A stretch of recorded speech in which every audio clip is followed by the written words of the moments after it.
উদাহরণ দিচ্ছি। এখানে অনেক বোনেরা আসছে, তাই না? যেই মেয়েটা আজকে ২০ বছর বয়সে রূপের বড়াই করে ভাব নিয়ে চলে, ওই মেয়েটা ৫০ বছরে পা রাখলে কোনো যুবক তার দিকে চোখ তুলেও আর তাকাতে চায় না। চামড়া কিন্তু আগেরটাই আছে, কিন্তু ঘুচিয়ে গিয়েছে। আগে ছিল সাদা, এখন শ্যাম বর্ণ হয়ে গিয়েছে। কোয়ালিটির সমস্যা। দুনিয়ার কোয়ালিটি আজ আছে কাল, কিন্তু আখিরাত এমন একটা জায়গা, জান্নাতে যখন কোনো যুবককে তার যৌবনের বয়স দেওয়া হবে, তার বয়স কখনো শেষ হবে না, সে আজীবন যুবকই থেকে যাবে। সুবহানাল্লাহ। কোয়ালিটির সমস্যা। দুনিয়ার কোয়ালিটি এটা স্থায়িত্ব না।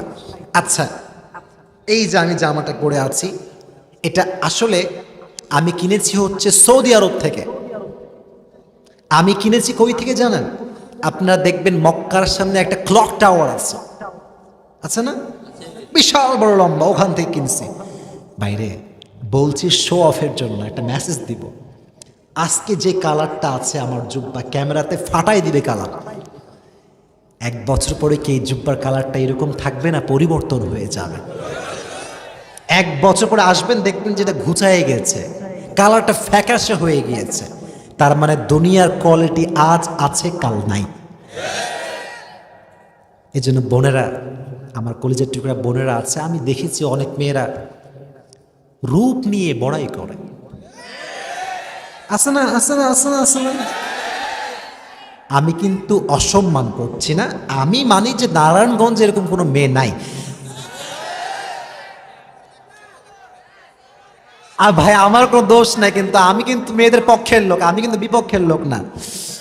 তো আমার বোনদেরকে বলো, বোন মাঝে মাঝে ফেসবুকে ঢুকবেন, যেই মেয়েগুলো রূপের বড়াই বেশি করতো, সরকারের মানে কপালের সরকারি টাকলা ছাড়া আর কিচ্ছু জুটে নেয়। এই জন্য বোনেরা দয়া করে মেহেরবানি করে, রূপ দিয়েছে আপনাকে একজন, তিনি কে? সব ক্ষমতার মালিক একজন, তিনি কে? আমি কিন্তু বোনদেরকে আঘাত করি নাই। আমার কথা হচ্ছে কি জানেন, আমি আসিফ, আমি আমার বাস্তবিক জীবনে অনেক যুবকের সঙ্গে আমার সম্পর্ক আছে, অনেক যুবক আমাকে ভালোবাসে, আমার সঙ্গে তাদের যোগাযোগ আছে।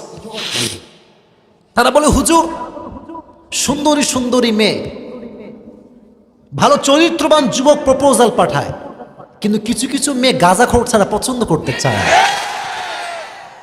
এটা কিছু কিছু জায়গায় আছে, সব জায়গায় না। আচ্ছা আচ্ছা, আমি বলি, এই খবরদার বাবারা, আমাকে বলতে দেন না। সব মেয়েকে এক পাল্লায় মাপতে হবে না, কিছু কিছু মেয়ে পরহেজগার দিনদার ছেলেও খোঁজে, ঠিক না বল? সবাইকে এক পাল্লায় মাপবেন না, এগুলো অনলাইনে যাবে, তোমরা খালি আমারে পচায় দাও, সমস্যা এইটা। সব মেয়ে একরকম না, ইভেন যারা মাহফিলে আসে তার আরো ভালো মেয়ে হয়, ঠিক না প্রিয় ভাইরা? কারণ সে মাহফিলে এসেছে মানেই তো তার চরিত্রটা অনেকটাই ভালো, ঠিক না বল? তবে বোনেরা আমার, আমি আসিফ আজকে এসেছি, একটা কথা বলে যাই, টাকলাকে বিয়ে করবেন, আজকে বিয়ে করবেন, কালকে ডিভোর্স হয়ে যাবে। চরিত্রবান যুবককে বিয়ে করবেন, দুনিয়া তো একসঙ্গে থাকবেন, জান্নাতও আপনি একসঙ্গে থাকতে পারবেন। আল্লাহ মেয়েদেরকে বোঝার তৌফিক দান করুক, সকলে পড়ে আমিন। তাহলে ১ নাম্বার সমস্যা কোয়ালিটির সমস্যা। কিসের সমস্যা? ২ নাম্বার সমস্যা হচ্ছে কোয়ান্টিটি, সংখ্যার সমস্যা। কেমন করে বোঝাই? যার সাইকেল আছে সে হুন্ডা চায়, যার হুন্ডা আছে সে কার চায়, যার কার আছে সে পার্সোনাল একটা হেলিকপ্টার চায়। চাহিদার কোনো শেষ নাই। এজন্য আজহারি একটা কথা বলেছিল, মানুষ এমন একটা প্রাণী যাদের চাহিদার কোনো শেষ নাই, চাই চাই আরো চাই, ঠিক না বল? বেশি বেশি চাই স্বভাবটা মানুষকে পাগল করে দেয়। আলহাকুমুত তাকাসুর, অতিরিক্ত চাওয়ার লোভ, অতিরিক্ত পাওয়ার লোভ মানুষকে কিয়ামত থেকে আখিরাত থেকে গাফেল করে দিয়েছে, ঠিক না বল?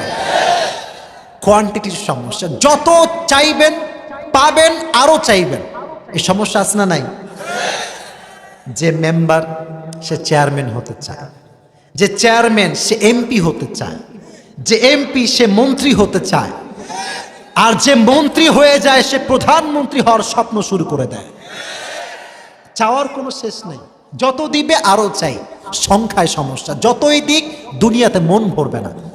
Number 3, that is the last point, সেটা হচ্ছে কি জানেন? বাড়ি আছে, গাড়ি আছে, 4টা বউ আছে, কিন্তু বান্দা দুনিয়াতে না, কবরে ঢুকে বসে আছে। 3 নাম্বারটা হচ্ছে দুনিয়া অস্থায়ী, আখিরাত হচ্ছে স্থায়ী। দুনিয়াতে আজ আছি কাল, আখিরাতে যখন যাব ঠিকই, আর ফিরে আসতে পারবো।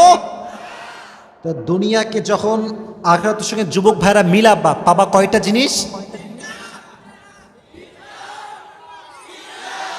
নাম্বার 1 কোয়ালিটির সমস্যা। কিসের সমস্যা? 2 নাম্বার কোয়ান্টিটির সমস্যা, সংখ্যা। যতই দিক মন। 3 নাম্বার মন ভরে গেলেও বান্দা দুনিয়াতে আর থাকতে পারে না।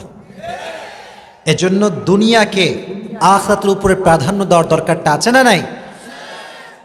সূরাতুদ দুহা আল্লাহ তাআলা বলছেন, ওয়ালাল আখিরাতু খায়রু ওয়া আবকা। দুনিয়ার জীবন থেকে আখিরাতের জীবনকে অধিক উত্তম করে দিয়েছে একজন। জবান খুলে বলেন তিনি কে? আল্লাহ। এজন্য আমি এই তাকাতুর সূরা থেকে একটা ব্যাখ্যা পেশ করেছি যে দুনিয়াতে আমরা আজ আছি কাল নাই, অতএব দুনিয়াকে ভুলতে হবে, আখিরাতকে স্মরণ করতে হবে। রাজি আছেন তো ইনশাআল্লাহ? তবে আল্লাহ তাআলা আরেকটা কথা বলেছেন সেকেন্ড আয়াতে, হাত্তা জুরতুমুল মাকাবির। এই চাহিদা, এই লোভ, লালসা, টাকা পয়সা, মায়া সেই দিন শেষ হবে যখন বান্দা 3.5 হাত মাটির নিচে কবরস্থ হবে। তার আগে কবরে না যা, আল্লাহ নিজে বলছেন হাত্তা জুরতুমুল মাকাবির। এই হাত্তা শব্দ হচ্ছে লিমিটেশন বোঝায়, গায়া, ইন্তেহা, সীমা। কতক্ষণ পর্যন্ত বন্ধ হবে না চাহিদা? যতক্ষণ তুই কবরে না ঢুকবি ততক্ষণ পর্যন্ত এটা বন্ধ হবে না। ঠিক কিনা?